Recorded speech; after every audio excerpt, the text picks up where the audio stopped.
오늘 하루도 말씀과 또 성령으로 충만한 하루 되시기 바랍니다. 욥기 23장은 너무 좋아하는 성경 구절이 많이 있죠. 특별히 10절인데요. 내가 가는 길을 그가 아시나니 그가 나를 단련하신 후에는 내가 순금같이 나오리라. 예전 성경은 정금이라고 되어 있는데 이 순금이라는 단어가 더 우리 가운데 이렇게 정감을 주는 단어인 것 같습니다. 특별히 이 말씀은 고난을 겪고 있던가 매우 심히 어려움을 당하고 있는 분들에게는 이 말씀처럼 큰 힘이 되는 말씀은 또 없죠. 그러니까 지금은 고난이 끝이 아니라는 것이잖아요. 그러니까 십자가가 있으면 부활이 있는 거고, 또 슬픔이 변하여 기쁨이 되고, 또 눈물의 밤이 있으면 기쁨의 새벽을 맞이하게 될 것이다라는 희망적인 내용이 말씀 가운데 담겨져 있습니다. 그런데 이 10절의 말씀은 욥이 어떠한 상황 속에서 고백을 했느냐가 중요합니다. 자, 8절과 9절 말씀 보면 욥이 이렇게 이야기하죠. 내가 앞으로 가도 또 아니 계시고 뒤로 가도 보이지 않고 그가 왼쪽에서 일하시나 만날 수 없고 내가 오른쪽으로 돌이키시나 배울 수 없구나, 이렇게 말하죠. 여러분, 어떤 느낌인지 느낌적인 느낌이 확 오시죠? 그러니까 욥은 하나님을 만나고 싶었는데 만날 수가 없는 거예요. 하나님 왼쪽에 있을까? 왼쪽에 갔는데도 만날 수 없고, 하나님 오른쪽에 계시구나. 오른쪽으로 돌렸는데 하나님이 없으신 거예요. 하나님 뒤에 계시구나. 뒤에 계셔서 못 본 거구나. 뒤로 들어봤는데 하나님 안 계신 거예요. 그러니까 욥이 답답한 거예요. 하나님 너무 보고 싶은데 이리 봐도 저리 봐도 볼 수가 없는 거죠. 여러분, 어렸을 때 숨바꼭질 많이 해보셨지만 숨바꼭질 하면 어떠시죠? 꼭꼭 숨으시죠? 그래서 우리가 이런 노래를 부르잖아요. 어떻게 부르죠? 머리카락이 보입니까? 꼭꼭 숨잖아요. 그러니까 못 찾아요. 그럼 못 찾으면 못 찾겠다? 깨꼬리. 하면 나와야 되는데 또 이렇게 그러니까 그 개구장이들은 안 나와요. 밤이 되도록 안 나오죠. 그러니까 그런 상황이에요. 여러분, 하나님 너무 보고 싶어서 하나님 못 찾겠다 깨꼬리 했는데 하나님이 안 나오는 상황에 있는 죄예요. 그러니까 욥이 왜 하나님을 보고 싶었냐면 자신의 결백을 증명하고 싶은 거예요. 친구들이 찾아왔잖아요. 야, 네가 죄 때문에 하나님께 벌을 받는 거야. 근데 욥은요, 그거 아니라고 결백하고 싶은 거예요. 하나님, 나타나셔서 아니라고 좀 이야기해 주세요. 하나님, 나에게 보이셔서 한 말씀만 해주시면 나의 숨턱이 확 뚫릴 것 같은데 하나님 보이시지가 않는 거예요. 그러니까 며칠, 아니 몇 달을 하나님을 찾고 하나님을 찾습니다. 그런데도 하나님은 계시지 않거나 계시더라도 숨어 보이지 않는 이 절망과 절망의 상황 속에 처해져 있는 상황인 거죠. 다윗도 시편 23편에 똑같은 고백을 해요. 내가 사망의 음침한 골짜기를 다닐지라도 해를 두려워하지 않을 것은 주께서 나와 함께 하십니다. 여러분, 사망의 음침한 골짜기예요. 그냥 골짜기가 아니라고요. 이게 똑같은 상황이에요. 그러니까 다윗도요, 하나님을 만났기 때문에 고백하는 게 아니고 하나님을 아직 못 만난 거예요. 하나님을 만나고 싶어도 음침한 골짜기이기 때문에 캄캄해서 보이지가 않는 거예요. 그러니까 다윗의 인생 속에서 하나님이 침묵하시고 하나님이 부재 중에 계신 거라고. 근데 다윗이 아직 하나님을 만나지 않고 하나님을 보지 않은 상황 속에서 했던 고백이 뭐냐면 주께서 나와 함께 하심이라. 그냥 믿고 고백을 하는 거예요. 그러니까 만나고 고백한 게 아니고요, 믿고 고백을 해버린 거예요. 주께서 나와 함께 하심이라. 그러니까 보이지 않는 상황이고 답답한 상황에 펼쳐질지라도 다윗은 이미 고백을 하는 거예요. 나와 함께 하심인데 내가 하나님을 보지 못하는 게 본래 중요하지 않다. 하나님이 나를 보고 있으면 괜찮다라는 거예요. 할렐루야. 이 믿음이 다윗에게 있었다는 거예요. 그럼 부활하신 다음에, 예수님 부활하신 다음에 도마에게 찾아오시잖아요. 의심 많은 도마였어요. 성경에 보니까 의심 많은 도마에게 찾아오셔서 뭐라고 하냐면, 야, 도마야, 야, 너는 나를 본 것으로 믿느냐? 보지 못하고 믿는 자가 복이 있다. 분명히 말씀하시지 않습니까? 야, 본 자가 복이 있는 것이 아니고 보지 못한 자가 복이 있다. 그러니까 너가 나를 보는 게 중요한 것이 아니고 내가 너를 보고 있으면 아무 상관이 없다는 거예요. 그러니까 설교하고 또 성경 공부를 하면서 귀납적이라는 표현을 많이 쓰거든요. 이 귀납적이라는 표현이 뭐냐면 논리적인 설계, 또 뭐 설명이 분명하여, 그러니까 결론이 논리적으로 몰아가는 것을 이야기해요. 그러니까 이건 논리적이다 이렇게 이야기하시는 분들 참 많지 않습니까? 그런데요, 우리가 하나님을 믿는 믿음은요, 이 논리적으로 설명이 되지 않는 부분이 있어요. 딱 그 공백이 생긴다고요. 그러니까 논리적으로 또 기납적으로 부정하거나 포기할 필요는 없지만 우리가 논리적으로 모든 것을 다 결론 짓는 것은 교만한 생각이라고. 하나님과 하나님을 믿는 믿음에는 이 논리적으로 설명할 수 없는 부분이 반드시 생깁니다. 그러니까 믿음은 언제나요, 이 논리를 벗어나고 우리의 이해를 벗어나기 때문에 그래요. 여러분, 그 창세기를 보면 이 아브라함이 등장하는데, 아브라함이 등장해서 하나님이 아브라함에게 약속하시잖아요. 약속하신 다음에 뭐라고 약속하시죠? 조금만 기다려라. 자식을 주겠다. 여러분, 이게요, 정한이 있는 기간과 정한이 없는 기간은 다르더라고요. 예를 들어서 집사님 힘드시죠? 한 10년만 참으세요. 그럼 10년이 기다릴 수 있다고요. 근데 정함이 없어요. 끝이 없다고요. 이게 사람 참 힘들게 하잖아요. 근데 하나님이 아브라함에 나타나신 거예요. 아브라함 조금만 기다려.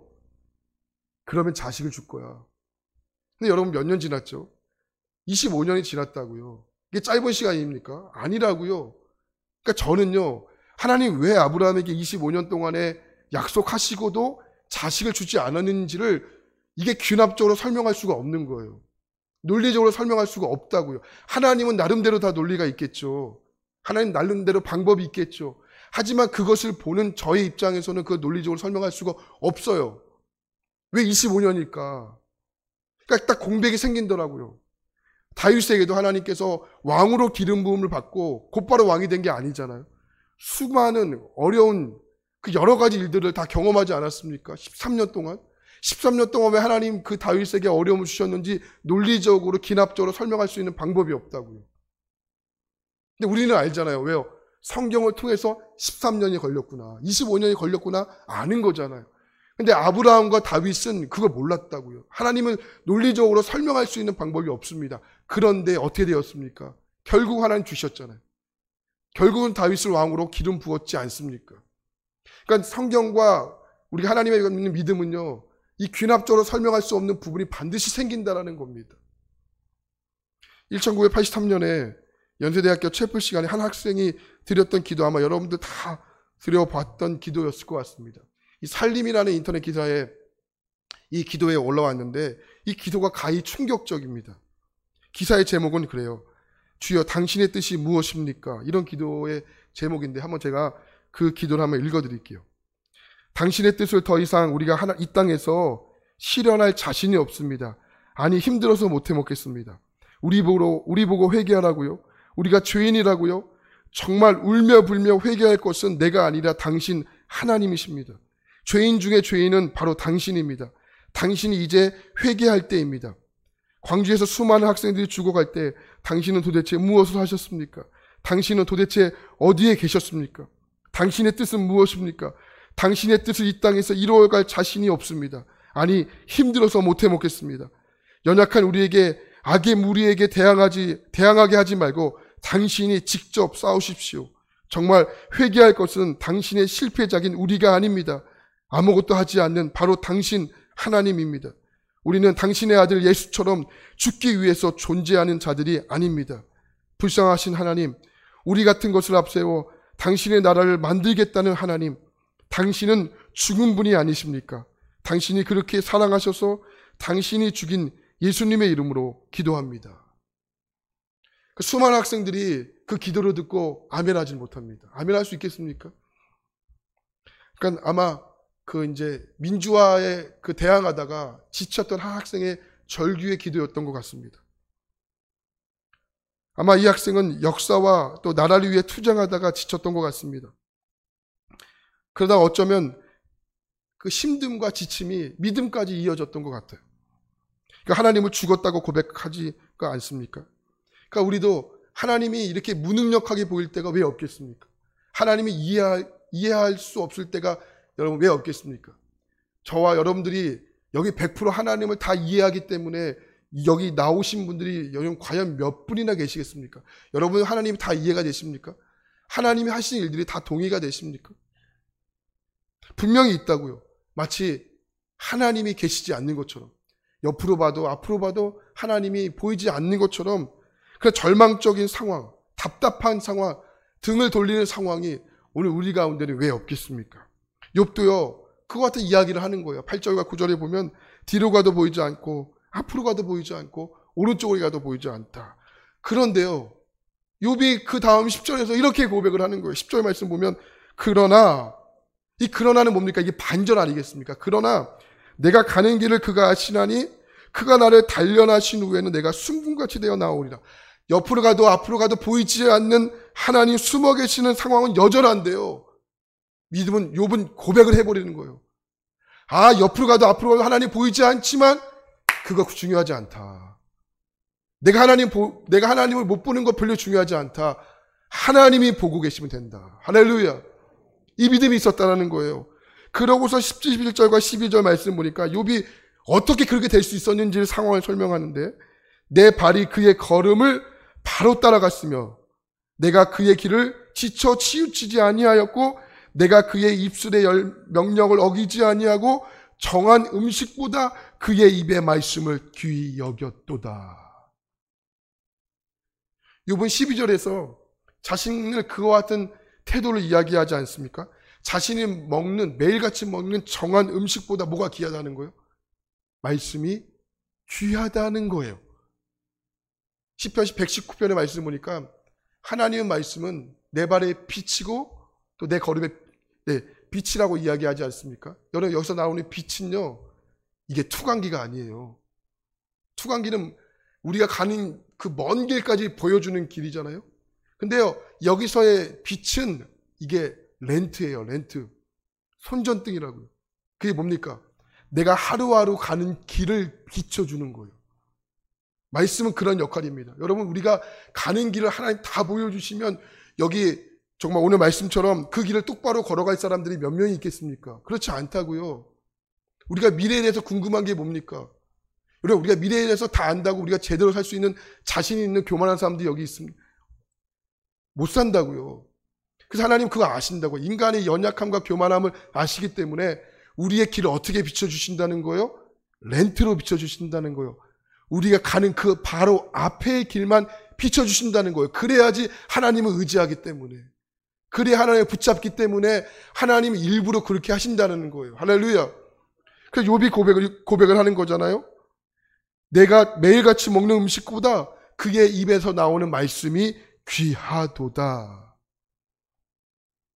여러분 매일같이 먹는 이 말씀이 우리에게 힘내게 하는구나.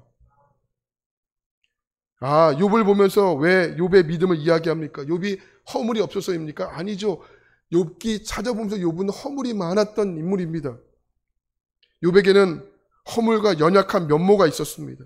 그렇지만 하나님을 인정하기 어려운 상황에서도, 하나님을 부정할 수 없는 상황 속에서도 여전히 욥은요 그래도 하나님을 믿는 믿음이 있었기 때문인 거죠. 하나님이 형통할 때도 계셨지만 고난 속에서도 계시지 않겠는가. 그 힘은 매일같이 먹는 이 말씀에 있었기 때문에 그렇습니다. 여러분 오늘도 이제 새벽 예배 끝나고 출근하시는 분들도 계시고 또 집으로 가셔서 식사를 준비하는 분들도 계실 겁니다. 여러분 이 식사를 매일같이 여러분 한 60평생 70평생 매일같이 아침을 드셨는데, 여러분 이 아침을 먹으면서 이 아침을 먹고 나는 막 뽀빠이처럼 막 이렇게 변화되리 이렇게 하시는 분들 계세요? 그렇게 없잖아요. 그죠? 그냥 아침이 돼서 먹는 거예요. 근데 돌아보니까 그 먹는 음식이 나를 오늘 여기까지 있게 한 거예요. 맞지 않습니까? 말씀도 마찬가지인 거예요. 말씀을 먹으면 우리 인생에 막 뭐 엄청난 변화가 일어나는 것처럼 하지만 그렇지 않고요. 매일같이 먹었던 말씀 때문에 내가 오늘 여기에 서 있는 거예요. 그래서 매일같이 말씀을 먹고 음식을 먹는 거잖아요. 욥도 고백하는 거예요. 그의 입에서 나오는 정한 음식보다 그의 입의 말씀이 귀히 여겼도다. 여러분, 하나님이 보이지 않을 때 하나님을 믿을 수 없는 것은 어쩌면 당연한 건데, 하나님을 보이지 않을 때 하나님을 믿을 수 있는 것은 이게 특권이고 기회이고 이게 축복이라는 겁니다. 저와 또 우리 모두가 또 아브라함처럼 또 다윗처럼 욥처럼 하나님을 보이지 않을 때, 특별히 하나님을 이해가 되지 않을 때 하나님을 믿는 믿음을 포기하지 않으므로 우리 하나님께 대한 믿음으로 또 결정하고 나갔으면 좋겠습니다. 그래서 우리 주님이 그 원인과 그 답을 여기에 두셨어요. 그 로마서의 말씀을 보니까 오직 의인은 무엇으로 산다? 믿음으로 산다. 이 오직이라는 단어를 썼잖아요. 오직. 이게 멋있어요. 오직. 원웨이, 한 가지. 내가 한 가지 가장 중요한 걸 이야기할까? 그게 뭐야? 오직. 의인은 믿음으로 산다. 그래서 예수님께서도 내 믿음대로 될지어다 이렇게 하신 거예요. 그럼 다른 건 다 포기하셔도 하나님이 보이지 않고 하나님이 이해가 되지 않는 상황 속에 있을지라도 이 믿음만큼은 포기하지 않는 저와 여러분의 삶이 되기를 간절히 축원합니다. 믿음대로 되는 겁니다. 믿음대로 될지어다. 한번 선포해 볼까요? 믿음대로 될지어다. 믿음대로 될지어다. 아멘. 기도하겠습니다.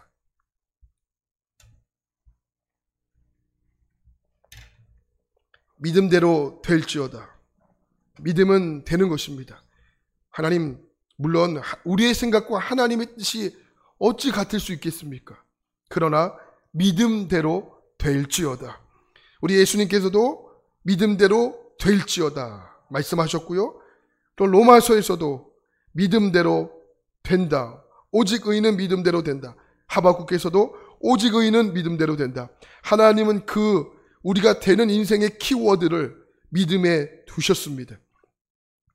하나님, 욥도요, 하나님이 보이지 않는 상황 속에서도 그러나 하나님이 단련하시고 내가 순금같이 된다. 단련되고 순금같이 되는 겁니다. 정한 음식보다 그의 말에 입술이 귀히 여겼도다. 하나님, 매일 먹는 음식, 우리를 힘있게 하고 오늘 여기까지 오게 했지만 매일같이 먹는 말씀도 하나님 오늘 우리를 여기까지 있게 한 것입니다. 하나님, 오늘도 우리가 이 아침을 시작하면서 먼저 첫 시간을 말씀을 먹는 것으로 시작하는 것, 하나님 너무 근사하고 하나님 너무 생명입니다. 우리가 하나님 말씀을 먹는 곳에 소홀히 하지 않고 매일같이 정한 시간에 말씀을 먹고 말씀으로 승리하는 우리의 인생 되게 하옵소서. 매일같이 먹는 이 말씀이 우리를 힘내게 하는구나. 하나님, 우리 모두의 믿음의 고백으로 승리하게 하옵소서. 예수님의 이름으로 기도합니다.